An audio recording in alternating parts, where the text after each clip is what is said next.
오늘도 하나님의 은혜가 저와 여러분에게 함께하기를 기원합니다. 오늘부터 갈라디아서를 읽습니다. 갈라디아서는 사도 바울이 갈라디아 지역에 있는 교회들에게 보낸 편지입니다. 이 갈라디아 지역이 어디에 있냐면 바울이 1차 전도 여행을 다녀왔던 그곳입니다. 바울이 1차 전도 여행 때 바나바와 함께 비시디아 안디옥, 이고니온, 루스드라, 더베에 갔었습니다. 이 지역을 갈라디아 지역이라고 합니다. 우리가 잘 알다시피 루스드라에서 어떤 일이 있었냐면 바울이 유대인들에 의해서 죽었다가 살아난 적이 있었습니다. 그래도 하나님의 은혜가 있어서 영생을 주시기로 작정된 자는 다 믿었습니다. 그래서 그 지역에 갈라디아 교회가 생겼습니다. 사도 바울이 갈라디아 지역에 있는 교회들에게 편지를 썼는데 이걸 언제 썼는지가 정확하게 알려져 있지 않습니다. 1차 전도여행 때 교회가 개척됐으니 갔다 와서 썼을 것입니다. 그런데 이 편지 안에는 예루살렘 공회에 결정된 내용은 기록되어 있지 않습니다. 그래서 아마도 예루살렘 공회가 있기 전에 쓴 편지가 아닌가 싶습니다. 만약에 그렇다면 바울이 쓴 신약 성경에 있는 바울이 쓴 모든 편지 가운데 가장 먼저 쓴 편지가 아마 갈라디아서가 될 겁니다. 갈라디아서에는 어떤 내용이 있는지 하나씩 살펴보도록 하겠습니다. 1절 말씀입니다. 사람들에게서 난 것도 아니요 사람으로 말미암은 것도 아니요 오직 예수 그리스도와 그를 죽은 자 가운데서 살리신 하나님 아버지로 말미암아 사도된 바울은, 바울이 가장 먼저 자신의 정체를 밝힙니다. 바울은 사도입니다. 그런데 바울이 사도가 된 것은 어떤 사람이 임명했거나 어떤 사람들이 모인 단체가 임명한 것이 아닙니다. 바울이 사도가 된 것은 예수님과 하나님께서 사도로 임명하셨기 때문입니다. 이 이야기를 편지에 가장 먼저 이야기하는 이유가 있습니다. 그게 뭐냐면 바울의 사도권 때문입니다. 그 당시에 누구나 인정하는 사도가 있었습니다. 예수님의 11사도였습니다. 본래는 12사도인데 한 사람이 빠졌지요. 누구죠? 가룟 유다입니다. 가룟 유다는 자신의 직무를 버리고 떠났습니다. 한 명이 비는데 나중에 이제 제비뽑기를 통해서 한 사람을 세웠습니다. 맏대아를 세웠습니다. 그러나 그 사람 말고 예수님께서 이 땅에 계실 때 세웠던 사도 중에 남은 사람은 11명입니다. 이 11명의 사도는 모든 사람이 다 인정하는 사람입니다. 그런데 바울은 어떤 사람입니까? 예수님께서 이 땅에 계실 때 한 번도 함께한 적이 없는 사람이 바울입니다. 오히려 예수님을 믿는 사람들을 박해하고 잡아서 옥에 가둔 사람이 바울입니다. 그런데 그랬던 사람이 어느 날 갑자기 나는 사도다라고 하면서 복음을 전하기 시작합니다. 사람들이 의심할까요? 의심하지 않을까요? 당연히 의심하는 것이죠.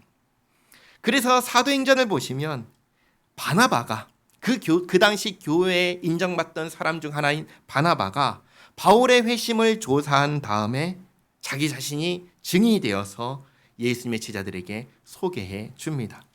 그래야 비로소 사도들에게 인정받고 예수님의 제자들과 함께 복음을 전할 수 있었습니다. 그리고 상당한 시간이 지난 다음에 1차 전도 여행을 떠납니다. 가장 먼저 어디로 가냐면 바나바의 고향인 구브로에 가서 복음을 전했습니다. 그리고 난 다음에 갈라디아 지역에 가서 복음을 전했습니다. 바울이 복음을 전할 때마다 누구와 충돌해서 부딪혔냐면 유대인들하고 충돌이 일어났습니다. 물론 처음부터 복음을 전할 때 유대인들하고 마찰이 일어났던 것은 아닙니다. 처음에는 그들도 잘 들었습니다. 그런데 어디에서 틀어지기 시작하냐면 이 복음을 이방인들이 받아들이는 시점부터 틀어지기 시작한 겁니다. 사도행전을 한번 보겠습니다. 사도행전 13장 43절 말씀인데요. 같이 한번 읽겠습니다. 회당의 모임이 끝난 후에 유대인과 유대교에 입교한 경건한 사람들이 많이 바울과 바나바를 따르니 두 사도가 더불어 말하고 항상 하나님의 은혜 가운데 있으라 권하니라 아멘. 자, 여기 보시면 처음 회당에서 복음을 전할 때 누가 귀 기울여 들었죠? 유대인도 귀 기울여 들었습니다. 유대인들이 대적하지 않았습니다. 바울의 이야기를 잘 들었습니다. 그런데 문제는 그 다음 안식일에 일어났습니다. 사도행전 13장 44절 45절 같이 읽겠습니다. 그 다음 안식일에는 온 시민이 거의 다 하나님의 말씀을 듣고자 하여 모이니 유대인들이 그 무리를 보고 시기가 가득하여 바울이 말한 것을 반박하고 비방하거늘. 유대인들이 무엇을 보고 시기하죠? 이방인들이 하나님의 말씀을 듣고자 모인 것을 보고 시기하기 시작합니다. 왜 시기할까요? 유대인들은 이게 있었습니다. 유대인들은 하나님의 말씀을 듣는 것이 자기에게만 허락되었다고 생각했습니다. 그런데 바울이 유대인이건 이방인이건 할 것 없이 하나님의 말씀을 전하는 것입니다. 회당에 모인 경건한 이방인들이 아닌 그 지역 사람들이 다 모여드니까 그 사람들에게도 다 하나님 말씀을 전하는 것입니다. 그것을 보고 시기하며 바울의 말을 반박하기 시작한 겁니다. 그리고 여기서 나오는 중요한 유대인의 사상이 한 가지 있는데 그게 뭐냐면 하나님의 말씀을 받기 위해서 또 하나님의 백성이 되기 위해서는 유대인이 되어야 한다라는 사상입니다. 이것을 다르게 말하면 할례를 받아야 한다라는 것입니다. 자, 그럼 한번 생각해 보시기 바랍니다. 우리가 구원을 받기 위해서 천국 백성이 되기 위해서 우리가 해야 되는 것은 무엇일까요? 1번 예수님만 믿으면 될까요? 아니면 2번 유대인이 되어야 할까요? 사도행전에서 오순절에 베드로가 처음으로 설교를 했습니다. 그때 베드로의 설교를 들었던 사람들은 유대인일까요? 이방인일까요? 유대인입니다. 오순절 절기를 지키러 각지에서 모인 유대인들이었습니다. 그들이 베드로에게 우리가 어찌할꼬 근심하며 말하자 베드로가 이렇게 대답했습니다. 사도행전 2장 38절 말씀인데요. 같이 읽겠습니다. 베드로가 이르되 너희가 회개하여 각각 예수 그리스도의 이름으로 세례를 받고 죄 사함을 받으라. 그리하면 성령의 선물을 받으리니 아멘. 베드로는 그들에게 뭐라고 했죠?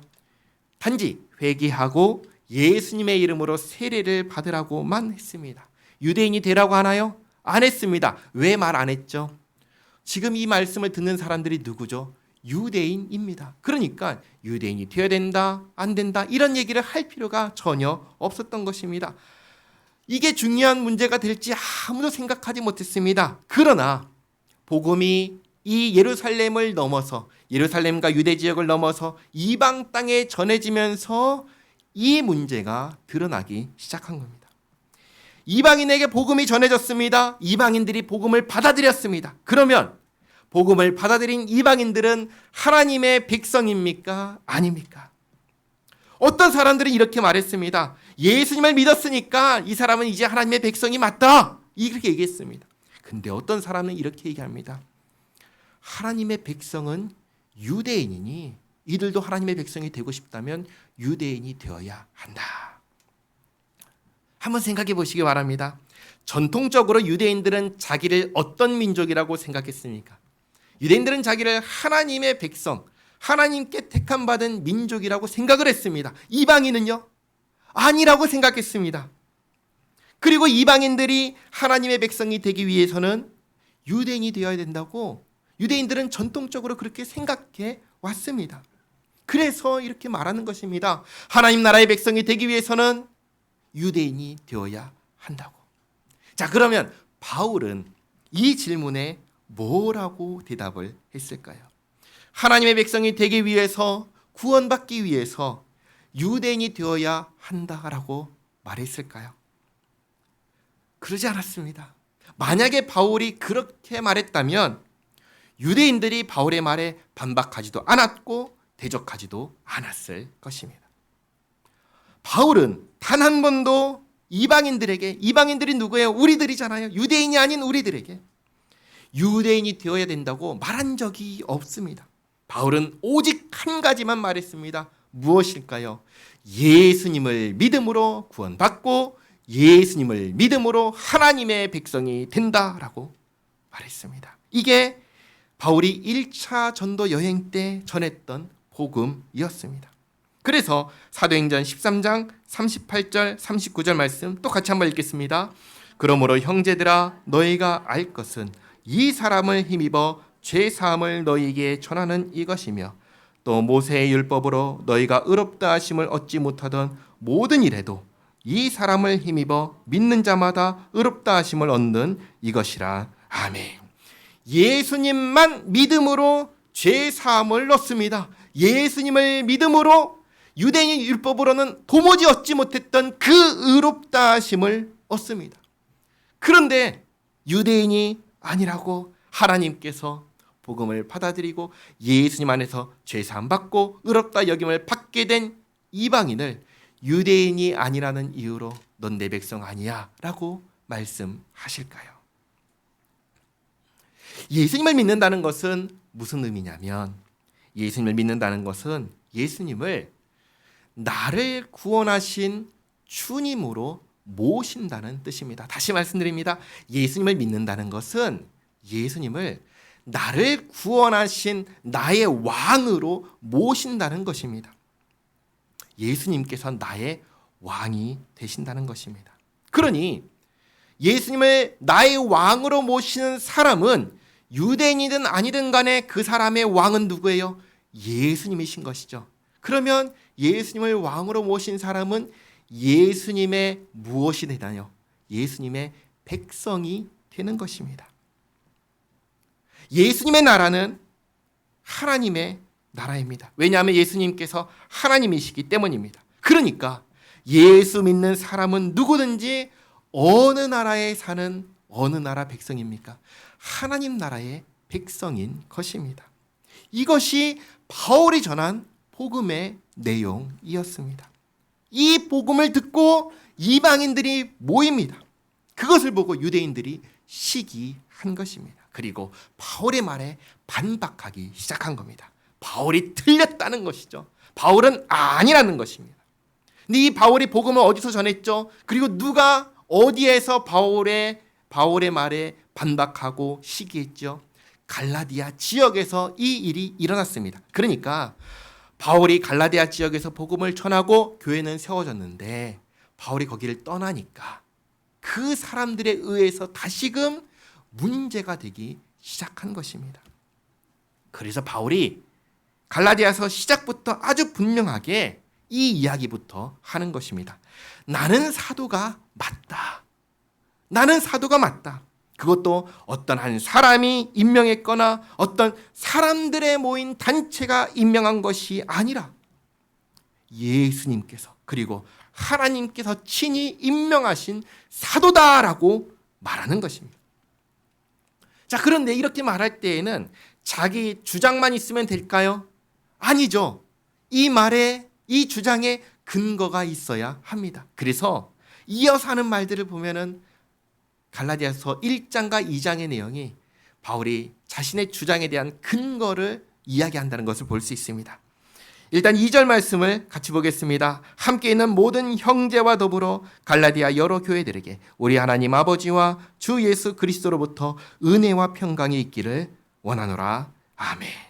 그리고 바울은 예수님께서 우리를 위하여 하신 일을 이렇게 말씀합니다. 4절에 그리스도께서 하나님 곧 우리 아버지의 뜻을 따라 이 악한 세대에서 우리를 건지시려고 우리 죄를 대속하기 위하여 자기 몸을 주셨으니, 예수님께서 우리를 건지시는 이 일은 아버지 하나님의 강요에 의해서 억지로 한 것도 아니라 예수님께서 기꺼이 하나님 아버지의 말씀에 순종하는 마음으로 하신 것입니다. 이것을 갑자기 말씀드리는 이유는 어떤 사람들이 예수님께서 어쩔 수 없이 원하지 않았는데 아버지 하나님의 강요에 의해서 억지로 희생당했다라는 식으로 말하는 사람이 있기 때문에 제가 지금 말씀드린 것입니다. 전혀 그렇지 않은 것입니다. 예수님께서는 우리를 악한 세대에서 건지시고 우리 죄를 대속하시는 이 일을 창세 전에, 이 세상을 창조하시기 전에 삼위 하나님 사이에서 협의를 하신 것입니다. 이 일을 에베소서에서 이렇게 가르쳐 주십니다. 에베소서 1장 4절과 5절 말씀 같이 읽겠습니다. 곧 창세전에 그리스도 안에서 우리를 택하사 우리로 사랑 안에서 그 앞에 거룩하고 흠이 없게 하시려고 그 기쁘신 뜻대로 우리를 예정하사 예수 그리스도로 말미암아 자기의 아들들이 되게 하셨으니 아멘. 그러니까 이 세상을 창조하시기 전에 삼위 하나님께서 우리를 악한 세대에서 건지시는 것과 우리 죄를 대속하는 것과 그리고 우리를 하나님의 아들들이 자녀들이 되게 하시는 이 모든 것을 다 창조하시기 전에 정하신 것입니다. 그리고 정하신 대로 예수님께서 때가 되셨을 때 이 땅에 오셔서 자신이 그리스도이심을 이 세상에 분명하게 드러내시고 그리고 빌라도의 재판장에서 죄가 없다는 선언을 분명하게 받으시고 그러나 죄인들에 의해서 십자가에 못 박혀 죽으셨습니다. 죄가 없는 분이 십자가에 달려 하나님께로부터 죄인을 향하는 진노와 저주를 다 받으셨으니 이것은 예수님께서 자기 죄에 대한 것을 받으신 것이 아니라 예수님께 속한 사람들이 받아야 할 죄벌을 대신 받으신 것입니다. 우리의 죄를 대신 짊어지시고 우리의 죄값을 그 십자가에서 대신 치르신 것입니다.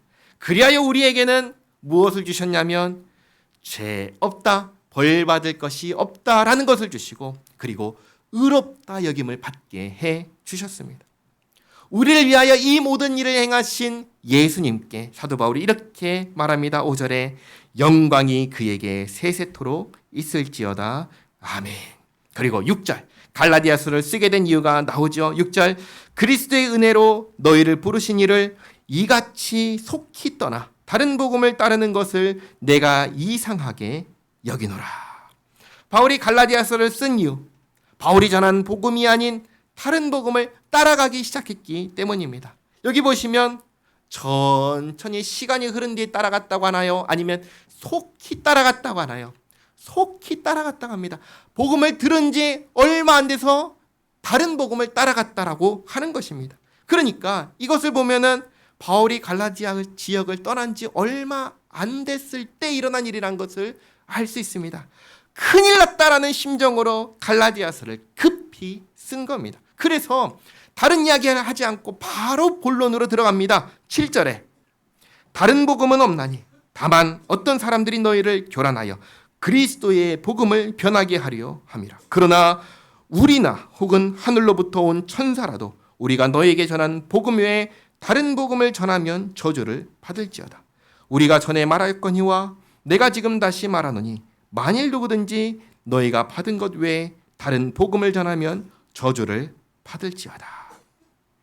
바울이 처음 전도 여행을 떠났을 때 1차 전도 여행을 떠났을 때 갈라디아 지역에서 전했던 바로 그 복음이 아닌 다른 복음을 전한다면 그게 누구든지 간에 심지어 바울 자신이라도 그때 전했던 것과 다른 이야기를 한다면 나조차도 어떻게 되기를 바란다고 하지요.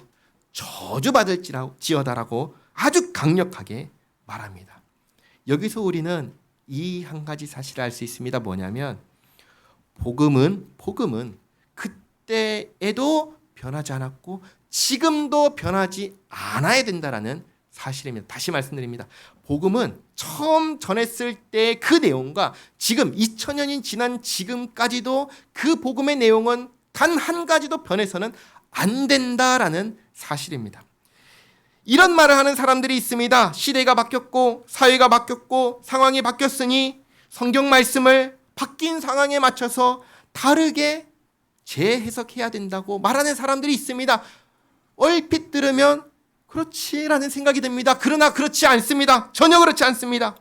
베드로가 오순절에 전했던 그 복음, 바울이 전했던 복음, 그리고 1세기 그 시대에 전했던 복음, 지금 21세기잖아요. 21세기에 듣는 복음의 내용, 우리가 전하는 복음의 내용은 달라서는 결코 안 되는 것입니다. 똑같아야 하는 것입니다. 자, 그러면 복음은 무엇입니까? 복음은 기쁜 소식입니다. 누구에게 기쁜 소식일까요? 죄인에게 기쁜 소식입니다. 왜 죄인에게 기쁜 소식일까요? 하나님께서 죄인을 아들 예수님을 보내주셔서 구원하셨다는 소식이기 때문입니다.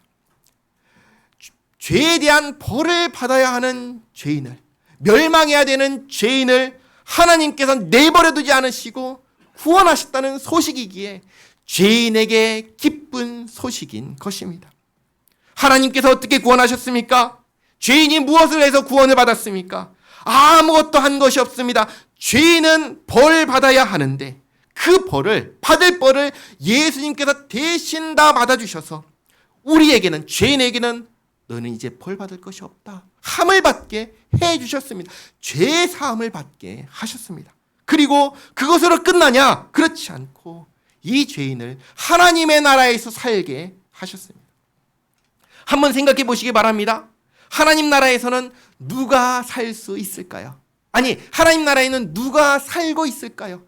죄인이 하나님 나라에서 살까요? 아니죠. 하나님 나라에서는 누가 있을까요? 의인만 있는 곳이 하나님의 나라입니다. 그렇지 않겠어요?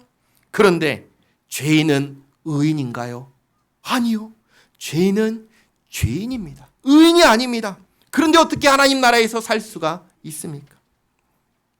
예수님께서 자기가 이루신 의를 죄인에게 입혀 주신 것입니다. 그래서 죄인이 예수님의 의를 입고 그 의를 입은 의인이 되어서 하나님 나라에서 살게 된 것입니다. 그러니 죄인이 죄사함을 받고 천국에서 살게 되었을 때 죄인이 한 일이 무엇이 있습니까? 아무것도 없는 것입니다. 모든 것을 다 하나님께서 계획하시고 예수님께서 이루시고 성령님께서 우리에게 다 적용하여 주신 것입니다. 죄인은 아무것도 한 일이 없는데 죄사함을 받고 천국에 살게 되는 이 은혜를 받은 것입니다. 이게 복음입니다. 이게 복음의 내용입니다. 그런데 이 복음의 내용에 다른 내용을 채우고 전하면 어떻게 되겠습니까? 그러면 그것은 복음이 아닌 것이 되는 겁니다. 그것은 복음을 통하여 주신 하나님의 은혜를 저버리는 것이고 배신하는 것입니다. 그래서 9절에서 바울이 그렇게 하는 자는, 다른 복음을 전하는 자는 저주를 받을 것이다 라고 말한 것입니다. 그리고 10절에 바울이 이어서 이렇게 말합니다. 이제 내가 사람들에게 좋게 하랴, 하나님께 좋게 하랴, 사람들에게 기쁨을 구하랴.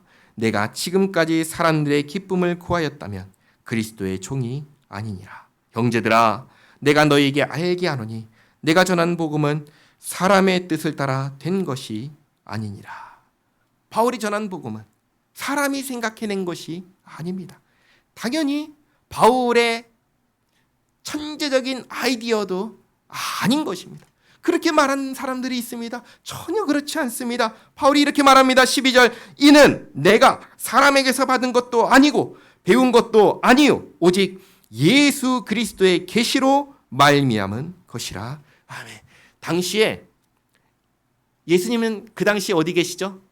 승천하셔서 하늘에 계십니다. 하나님의 보좌 우편에 계십니다. 그런데 그 예수님과, 이 땅에 계시지 않은 예수님과 소통하는 사람들이 있었습니다. 누구죠? 사도들입니다. 그리고 바울이 자신도 사도들처럼 예수님과 소통한다고 얘기하는 것입니다. 이 복음을 예수님께 직접 받았다고 말합니다. 그러니 그 사도들처럼 나도 예수님과 소통하고 예수님께로부터 직접 이 계시를 받았으니 나는 사도가 맞다라고 말하는 것입니다. 그리고 내가 전한 복음이, 처음에 내가 전했던 그 복음이 진짜 복음이 맞다라고 말하는 것입니다. 우리는 사도행전에서 바울이 예수님과 대화했다라는 것을 알고 있습니다. 다메섹에 가는 길에 바울이 예수님을 만났습니다. 이 부분을 이제 이야기합니다. 갈라디아서 1장 13절, 내가 이전에 유대교에 있을 때 행한 일을 너희가 들었거니와 하나님의 교회를 심히 박해하여 멸하고. 교회의 주인은 누구죠? 교회의 주인은 목사인가요? 아니죠. 교회의 주인은 예수님이십니다. 그러니 교회는 예수님의 교회입니다. 그런데 예수님은 또한 하나님이십니다. 그러므로 교회는 하나님의 교회입니다. 바울은 어떤 사람이었죠? 과거에 하나님의 교회를 박해하며 멸하던 사람입니다. 내가 그런 사람이었다 고백을 하면서 14절, 내가 내 동족 중 여러 연갑자보다 유대교를 지나치게 믿어 내 조상의 전통에 대하여 더욱 열심히 있었으나, 이 부분도 우리가 주목해야 하는 부분입니다. 유대교가 있지요. 유대교는 우리와 똑같은 구약 성경을 읽습니다. 구약 성경의 목차와 이름이 약간 다를 뿐 내용은 똑같습니다. 완전히 똑같습니다. 구약 성경, 유대교와 우리가 똑같이 공유하는 구약 성경은 무엇을 이야기합니까? 오실 구원자, 오실 메시아를 이야기합니다. 하나님께서 구원자 메시아를 보내겠다 약속하셨습니다. 구원자를 보내서 하나님의 나라를 회복하고 완성하겠다라고 약속하셨습니다. 그게 어디에 써 있어요? 구약 성경에 써 있습니다. 그러니까 적어도 구약 성경만큼은 유대교와 우리가 똑같은 이야기를 하는 것입니다. 그런데 문제는 그 다음입니다. 하나님께서 약속하신 대로 메시아를 보내주셨는데 유대교는 그 메시아를 인정하지 않습니다. 예수님을 보내주셨는데 유대교는 예수님은 메시아가 아니라고 얘기를 합니다. 우리는요, 우리는 예수님께서 하나님께서 보내주신 메시아가 맞다라고 얘기를 합니다. 이 문제가 예수님께서 이 땅에 계실 때 이미 있었습니다. 예수님께서 자신이 그리스도이심을 드러내셨을 때 반대하던 사람들이 누구입니까? 그때 유대교의 종교 지도자들이었습니다. 그들과 똑같이 바울도 반대했다는 것입니다. 바울도 예수님을 메시아로 인정하지 않았습니다. 예수님은 거짓 메시아입니다. 사기꾼에 불과하다라고 생각했습니다. 그래서 어떻게 했지요? 예수님이 가짜고 거짓이라면 예수님을 따르는 사람들은 또 어떤 사람들이에요? 그 사람들 역시 가짜요, 거짓이요, 사기꾼이잖아요. 그러니까 바울은 생각하기에 자신이 예수 믿는 사람들을 잡아서 가두는 것이 하나님의 일을 하는 거라고 생각했던 것입니다. 그들은 가짜니까, 사기꾼이니까 그들을 잡아가는 것이 하나님의 공의를 이루는 것이라고 생각을 했습니다.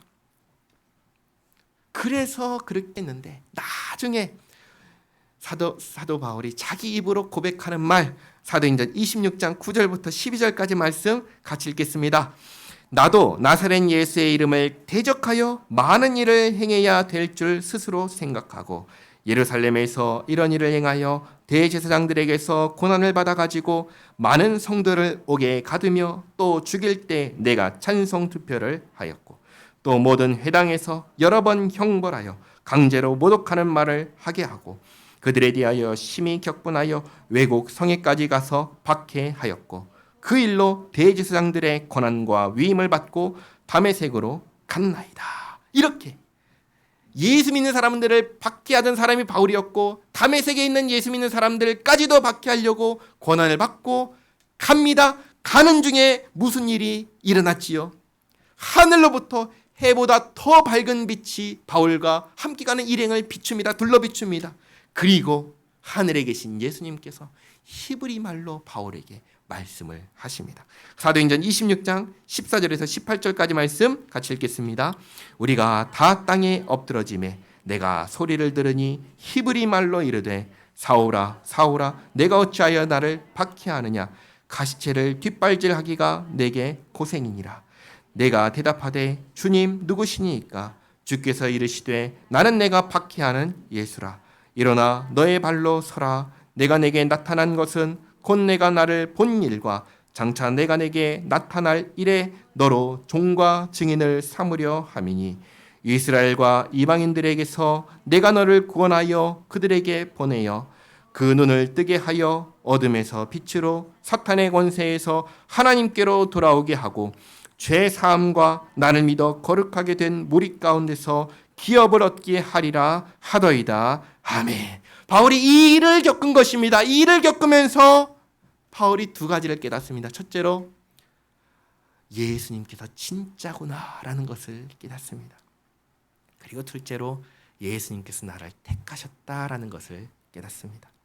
한번 생각해 보시기 바랍니다. 예수님께서 바울을 구원하실 이유가 있나요? 예수님께서 바울을 택하실 이유가 있나요? 없습니다. 왜 없지요? 바울은 어떤 사람이었습니까? 예수 믿는 사람들 박해하던 사람이 바울이었습니다. 예수 믿는 사람들을 옥에 가두던 사람이 바울이었습니다. 스데반이 돌 맞아 죽는 그 현장에서 자기가 책임지고 사람들이 옷을 벗어서 던질 때 그 옷을 맡아 감독하던 사람이 바울이었습니다. 그러니 바울은 어떻게 해야 됩니까? 예수 믿는 사람들, 그 박해를 받은 사람들의 억울함을 하나님께서 바울에게 갚으셔야 되지 않나요? 그렇잖아요. 그런데 하나님께서 바울을 택하시고 구원하신 것입니다. 그러면 바울이 택함 받은 것이 자신이 이 땅에 살면서 살아왔던 그 삶의 결과라서 택함을 받은 건가요? 그렇지 않다란 것이 분명하게 드러나는 것입니다. 하나님께서 바울을 언제 택하셨나요? 그가 태어나기 전부터, 창세 전에 하나님께서 바울을 택하신 것입니다. 하나님께서 자신은 도무지 내 삶을 봤을 때는 도무지 택함받을, 구원받을 자격이 없는데 구원하신 것을 보니 이것은 하나님의 은혜고 나로서는 도무지 받을 수 없는 창세 전에 하나님의 은혜로 택하신 것이구나, 이것을 깨달은 것입니다. 그래서 갈라디아서 1장 15절에 이렇게 얘기하는 것입니다. 그러나 내 어머니의 태로부터 나를 택정하시고 그의 은혜로 나를 부르신 이가, 하나님의 선택과 부르심은 전적인 하나님의 은혜입니다. 나를 부르신 하나님께서 그의 아들을 이방에 전하기 위하여 그를 내 속에 나타나시기를 기뻐하셨을 때, 하나님께서 예수님을 이방에 전하는 사도로 나를 부르시고 나에게 예수님의 계시를 베풀어 주셨을 그때에 내가 곧 혈육과 의논하지 아니하고 또 나보다 먼저 사도된 자들을 만나려고 예루살렘에 가지 아니하고 아라비아로 갔다가 다시 다메섹으로 돌아갔느라. 이 부분도 사도행전과 같이 봐야 됩니다. 사도행전을 보시면 바울이 다메섹에서 예수님을 만나고 그리고 세례를 받고 난 다음에 즉시로 뭐 했다고 사도행전에는 기록하냐면 복음을 전하기 시작했다라고 기록합니다. 사도행전 9장 17절에서 20절까지 말씀인데요. 같이 읽겠습니다. 아나니아가 떠나 그 집에 들어가서 그에게 안수하여 이르되 형제 사울아, 주 곧 내가 오는 길에서 나타나셨던 예수께서 나를 보내어 너로 다시 보게 하시고 성령으로 충만하게 하신다 하니 즉시 사울의 눈에서 비늘 같은 것이 벗어져 다시 보게 된지라. 일어나 세례를 받고 음식을 먹음에 강건하여 지니라. 사울이 다메섹에 있는 제자들과 함께 며칠 있을새 즉시로 각 회당에서 예수가 하나님의 아들이심을 전파하니 아멘. 이렇게 사울이 이름이 바뀌어서 바울이 됩니다. 이 바울이 세례를 받고 난 후에 즉시로 예수님께서 하나님의 아들이심을 전파했다고 사도행전에는 기록되어 있습니다. 그러나 방금 읽었던 갈라디아서를 보면 뭐라고 하죠? 예수님을 믿고 세례를 받고 난 후에 아라비아에 다녀왔다라고 기록합니다. 그러니까 이 사도행전에는 아라비아에 갔던 부분이 생략되어 있는 것입니다.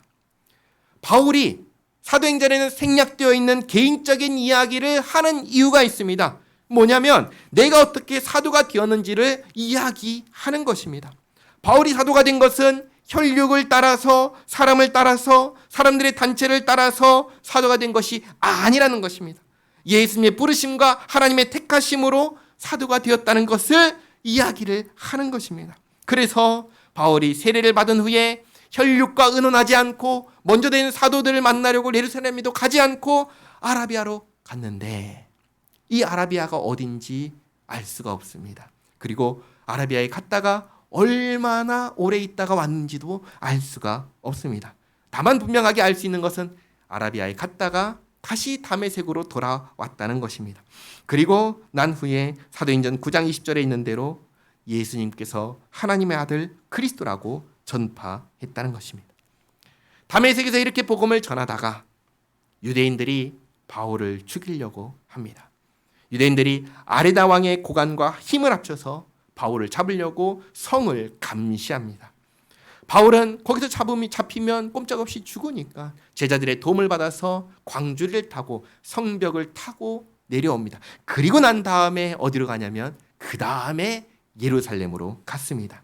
그래서 갈라디아서 1장 18절에 그 후 3년 만에 예루살렘에 3년 만에 갔다는 것입니다. 예루살렘에 가서 바나바의 도움으로 사도들과 교제할 수 있었는데 누구를 만났는지 이렇게 말합니다. 18절 하반절에 내가 게바를 방문하려고 예루살렘에 올라가서 그와 함께 15일을 머무는 동안 주의 형제 야고보 외에 다른 사도들을 보지 못하였노라. 사도 중에서는 게바를 만났고 또 예수님의 형제 야고보를 만났습니다. 이 두 사람은 예루살렘에서 중요한 사람들이었습니다. 게바는 누구죠? 베드로입니다. 사도들을 대표하는 사람이 게바입니다. 그리고 야고보입니다. 야고보는 예수님의 친동생입니다. 이 두 사람을 만났습니다. 만나서 며칠을 있었죠? 15일 있었습니다. 겨우 두 사람 만나서 교제했는데 이 기간을 이야기하는 이유는 혹시나 이 두 사람에게서 복음을 배운 것이 아니냐라고 이야기할까 봐 얘기를 하는 것입니다. 그렇지 않다라는 의미에서 15일의 기간을 말한 것입니다. 그리고 20절에 갈라디아서 1장 20절에 이렇게 말하죠. 보라 내가 너희에게 쓰는 것은 하나님 앞에서 거짓말이 아니로다. 그 후에 사도행전을 보면은 예루살렘에서 얼마 못 있고 떠나야 했다라고 기록합니다. 복음을 전하는 바울을 유대인들이 죽이려 했기 때문입니다. 그래서 15일 만에 예루살렘을 떠나서 어디로 갔냐면 고향으로 갔습니다. 바울의 고향은 어디 있냐면 길리기아에 있는 다소라는 곳입니다. 그래서 21절 하반절에 내가 수리아와 길리기아 지방에 이르렀으나 그리스도 안에 있는 유대의 교회들이 나를 얼굴로는 알지 못하고 다만 우리를 박해하던 자가 전에 멸하려던 그 믿음을 지금은 절한다 함을 듣고 나로 말미암아 하나님께 영광을 돌리니라. 아멘. 1장의 내용을 정리하겠습니다. 잘 들어보세요. 바울이 갈라디아서를 쓴 이유가 뭐라고 했죠? 갈라디아 지역에 있는 교회들이 바울이 전했던 그 복음에서 너무나 신속하게 빨리 떠나 다른 복음을 따라갔기 때문이라고 말씀드렸습니다. 이렇게 다른 복음을 따라갈 때 신속하게 다른 복음을 따라간 원인 중에 하나가 이 갈라디아 지역에서 복음을 전했던 바울이 사도가 아니라는 말 때문이었습니다. 바울이 사도가 아니라면 바울이 전한 복음도 잘못된 복음이라는 것이죠. 그러니 바울이 사도가 아니라면 그 복음을 떠나서 바른 복음으로 가야겠다 해가지고 다른 복음을 따라갔던 것입니다. 그러나 이 다른 복음은 복음이 아니며 그것으로는 구원을 받지 못하기 때문에 바울이 이 문제를 해결하기 위해서 급하게 쓴 편지가 갈라디아서입니다. 오늘 1장에서 바울은 자신이 사도가 맞는데 사도가 된 것은 성부와 성자 하나님께서 임명하신 것이며 예수님께로부터 친히 복음을 받았다고 하였습니다. 그러므로 이 복음이 아닌 다른 복음을 전한다면 그 자는 심지어 바울 자신이라 할지라도 저주를 받을 것이다 라고 분명하게 말했습니다. 그리고 바울은 예수님을 믿고 난 후에 자기의 개인적인 행적을 이야기했습니다. 다메섹에서 아라비아로, 아라비아에서 다시 다메섹으로, 그리고 예루살렘에서 15일 머물며 바나바의 도움으로 게바를 만나고 또 예수님의 동생 야고보를 만나 교제했습니다. 이들에게서 복음을 배운 것이 아니라 이들과 교제를 했습니다. 자신이 가진 복음을 그저 나눴을 뿐입니다. 그리고 길리기아 다소 고향으로 갔는데 바울에 대한 소문이 나기를 과거에 교회를 박해하던 사람이 지금은 복음을 전한다고 사람이 180도 바뀌었다는 소문이 났다라는 이야기를 합니다. 이 이야기를 하는 이유, 자신이 사도요 하나님께로부터 계시를 받은 자요 받은 복음이 진짜라는 그거에 대한 주장과 근거를 얘기한다고 했지요. 그 근거가 뭐냐? 자신의 변화라는 것입니다. 바울은 자신이 이렇게 변화된 사람이라고 말하는 것입니다. 어떻게 교회를 박해하는 사람이 어떻게 지금은 복음을 전하는 사람이 될 수 있을까요? 하나님의 은혜로 되었다는 것입니다. 우리도 마찬가지입니다. 우리가 예수 믿게 된 것, 구원받은 것, 그래서 이렇게 모여서 하나님을 예배하는 것, 이 자체가 우리에게도 하나님의 은혜가 함께 한다는 증거입니다. 이것을 잊지 마시기 바랍니다. 기도하겠습니다. 좋으신 하나님, 바울이 사도된 것은 전적인 하나님의 은혜입니다. 주께서 부르실 때까지의 바울의 삶을 보면 주의 백성들을 핍박하고 박해하였으니 벌받아 마땅한데 벌받아 마땅한 모든 죄벌을 예수님께서 십자가에서 대신 받으시고 창세전에 택하신 대로 구원하시고 주님의 일을 하게 하셨습니다. 참으로 죄인 편에서는 아무런 값도 치르지 않고 어떠한 공로도 없이 헤아릴 수 없는 은혜를 받았습니다. 이러한 바울의 모습이 곧 우리의 모습임을 깨닫습니다. 우리가 하나님의 자녀가 된 것, 우리가 하나님의 백성이 된 것, 하나님, 우리가 예수 믿게 된 것이 우리에게서는 아무것도 찾을 수 없는 오로지 하나님의 은혜로 된 것입니다.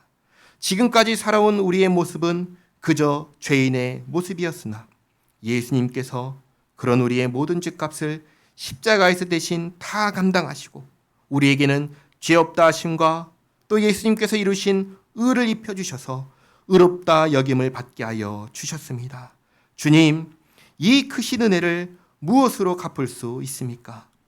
주께서 우리를 사랑하시고 베푸신 이 은혜에 항상 감사하며 또다시 죄 가운데로 돌아가지 않기를 원합니다.